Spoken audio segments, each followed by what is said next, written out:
মুসলমান ঘরে ছেলেরা নওজোয়ান তরুণেরা যুবকেরা এ আমার রাসূলুল্লাহ দিওয়ানারা আল্লাহ নবীর কাছে আল্লাহ নবীর একজন সাহাবা হাজির করে ইয়া রাসূলুল্লাহ হাবিবাল্লাহ ইয়া রাসূলুল্লাহ হাবিবাল্লাহ হুজুর আপনি বলেন আল্লাহ পাক কিয়ামত কবে করবে ইয়া রাসূলুল্লাহ ইয়া হাবিবাল্লাহ হুজুর আপনি আমাকে জানিয়ে দেন আমি তো পড়েছি আমি তো কোরআনের মধ্যে পড়েছি কুল্লু নাফসিন যায়কাতুল মাউত প্রত্যেক নফসকে প্রত্যেক জীবনকে মৃত্যুর স্বাদ গ্রহণ করতে হবে ইয়া রাসূলুল্লাহ হাবিবাল্লাহ একদিন কিছুই থাকবে না একদিন কিছুই থাকবে না আসমান জমিন থাকবে না পাহাড় পর্বত থাকবে না আল্লাহ পাক কিয়ামত করে দেবে আল্লাহ পাক বিচার করবে ইয়া রাসূলুল্লাহ ইয়া হাবিবাল্লাহ হুজুর বলেন আল্লাহ পাক সেই কিয়ামত কবে করবে এ রাজওয়ান তরুণেরা যুবকেরা আমার রাসূলুল্লাহ দিওয়ানারা সঙ্গে সঙ্গে নবী আমার বলতে লাগে এ বাবা সাহাবা তুমি জিজ্ঞাসা করেছো আল্লাহ কিয়ামত কবে করবে তুমি জিজ্ঞাসা করছো আল্লাহ পাক কিয়ামত কবে করবে ও সাহাবা শোনো শোনো শোনো কিয়ামতের দিনটা বড় কঠিন দিন হবে কিয়ামতের দিনটা বড় কঠিন দিন হবে এমন কঠিন দিন আপনি দুনিয়ার জমিনে আপনার ভাইয়ের সম্পত্তিটা মেরেছে আল্লাহ পাকের দরবারে কিয়ামতের ময়দানে সেদিন আপনাকে দাঁড়াতে হবে এ রাজওয়ান তরুণেরা যুবকেরা দুনিয়ার জমিনে আল্লাহর হক মেরেছেন সেদিন আপনার আল্লাহর সামনে দাঁড়াতে হবে আপনার হক মেরেছেন আল্লাহর সামনে দাঁড়াতে হবে লক্ষ লক্ষ কোটি কোটি মানুষের সামনে আপনাকে আল্লাহর সামনে জবাবদিহি করতে হবে এ রাজওয়ান তরুণেরা যুবকেরা নবী আমার যখন বলতে লাগে এ বাবা সাহাবা বলো বলো এই কঠিন দিনের জন্য তুমি কতটা তৈরি সাহাবা কিয়ামত কবে হবে জিজ্ঞাসা করছো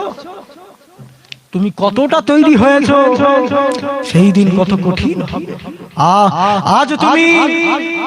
মেপে মেপে মাল দিচ্ছ 2 কেজি কমিয়ে রেখেছো 2 গ্রাম কমিয়ে রেখেছো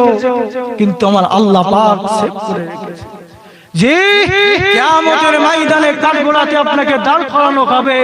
আপনার বাবা দেখবে আপনার ছেলে দেখবে আপনার গ্রামবাসী সেদিন দেখবে এই কি গুনাহ করেছিল যে আমার নবী এই কথাগুলোই বলতে চেয়েছে সাহাবা তুমি কিয়ামতের কথা জিজ্ঞাসা করছো ভয়ঙ্কর দিনের কথা জিজ্ঞাসা করছো সাহাবা বলো তুমি কতটা তৈরি সেই দিনের জন্য তুমি কতটা তৈরি সাহাবা হুজুর জবাব দিয়েছিলেন ইয়া রাসূলুল্লাহ হাবিবাল্লাহ হুজুর আমি সাহাবা আমি কিছুই তৈরি করতে পারিনি হুজুর আমি মাল সামাল তেমন কিছু নিতে পারিনি হুজুর আমি কিছুই নিতে পারিনি আমি রোজা রাখতে পারিনি আমি হজ করতে পারিনি আমি যাকাত দিতে পারিনি ইয়া রাসূলুল্লাহ ইয়া হাবিবাল্লাহ হুজুর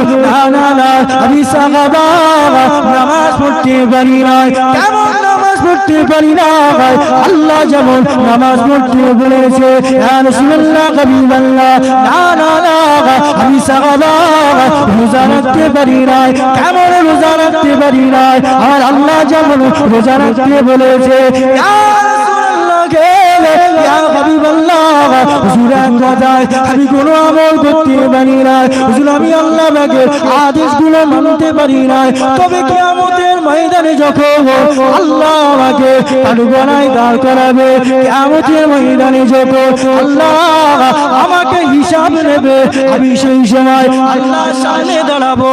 আর বলতে লাগবো আল্লাহ যখন বলবে এ বান্দা রে বলো বলো তুমি কি নামাজ পড়েছো সময় বলবো ও রব্বুল আলামিন আল্লাহ না না আমি নামাজ পড়তে পারি না কিন্তু দুনিয়ার জমিনে আল্লাহ আল্লাহ রাসূলকে ভালোবেসেছি আরো জোরে বলেন সুবহানাল্লাহ হে রাজওয়ান তরুণেরা যুবকেরা আল্লাহ নবী সাহাবা বলতে লাগে ইয়া রাসূল রাসূলুল্লাহ হাবিবাল্লাহ ইয়া রাসূলুল্লাহ হাবিবাল্লাহ কিয়ামতের ময়দানে যখন আল্লাহর জিজ্ঞাসা করবে এ বান্দা রে তুমি কি রোজা রেখেছো আমি সেই সময় বলবো ওগো রব্বুল আলামিন আল্লাহ না না না আমি রোজা রাখতে পারি না আমি হজ করতে পারি না যাকাত করতে পারি না আল্লাহ তোমার তাবেদারি করতে পারি না কিন্তু রব্বুল আলামিন আল্লাহ দুনিয়ার জমিনে আল্লাহ আল্লাহর রাসূলকে ভালোবেসেছি কথা বুঝে আসছে হুজুর সেদিন আল্লাহর সামনে দাঁড়িয়ে বলবো আল্লাহ আমি নামাজ পড়তে পারি না আল্লাহ আল্লাহর রাসূলকে ভালোবাসি আমি রোজা রাখতে পারি না আল্লাহ আল্লাহর রাসূলকে ভালোবাসি জি আমার রাসূল বলতে লাগে হে সাহাবা শুনে নাও জেনে নাও আল্লাহর সামনে যদি তোমার জবাবটা এটা হয় তাহলে আমি নবী জানিয়ে দিলাম তোমার জন্য জান্নাতে যাওয়ার আর কিছু বাকি থাকবে না বলেন না সুবহানাল্লাহ অতএব আমার রাসূলকে ঈমানের বড় যে আপনি কলেমা পড়ে মুসলমান হবেন ওই কলেমাটাও পরিপূর্ণ হবে না আমার নবীর নাম যতক্ষণ না নেবেন বলেন না সুবহানাল্লাহ আরে আমার নবীকে আমরা কত সম্মানওয়ালা নবী পেলাম আমার নবীকে আমরা কত মর্যাদাশীল নবী পেলাম কত মাকামওয়ালা নবী পেলাম আজ আমরা চিনতে পারছি না সাহাবা হুজুররা চেনার মতো চিনেছিলেন তাই আমার নবীও বলে গিয়েছেন আসহাবিকান নুজুমি ইক্তেদাইতুম ইহতেদাইতুম হে আমার উম্মত উম্মতিরা শুনে নাও জেনে নাও আমার সাহাবারা হচ্ছে এক একজন এক একটা আসমানের নক্ষত্র বলেন না সুবহানাল্লাহ আর আমি নবী জানিয়ে দিলাম আমার এই শত শত হাজার হাজার সাহাবাদের মধ্যে লক্ষ লক্ষ সাহাবাদের ভিতরে XYZ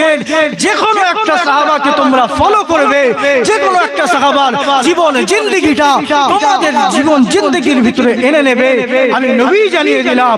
আমার শাফাআত তোমরা পেয়ে যাবে বলেন না সুবহানাল্লাহ এই মাকাম এই মর্যাদা এমনি এমনি পাই সাহাবা হুজুররা কত কষ্ট করেছে সাহাবা হুজুররা আমার নবীর জন্য কত কষ্ট করেছে আমার নবী বলেছিলেন সাহাবারা চলো খন্দন খনন করতে হবে সাহাবা হুজুররা দিনের পরে দিন রাতের পরে রাত লেগে লেগে খন্দনগুলো খনন করেছিল হাতে চামড়াগুলো উঠে গিয়েছিল তথাপিও সারা মদিনা চতুর্দিক খুঁড়ে খুঁড়ে একদম ডিপ করে দিয়েছিল যাতে বেঈমানরা না প্রবেশ করতে পারে বলেন না সুবহানাল্লাহ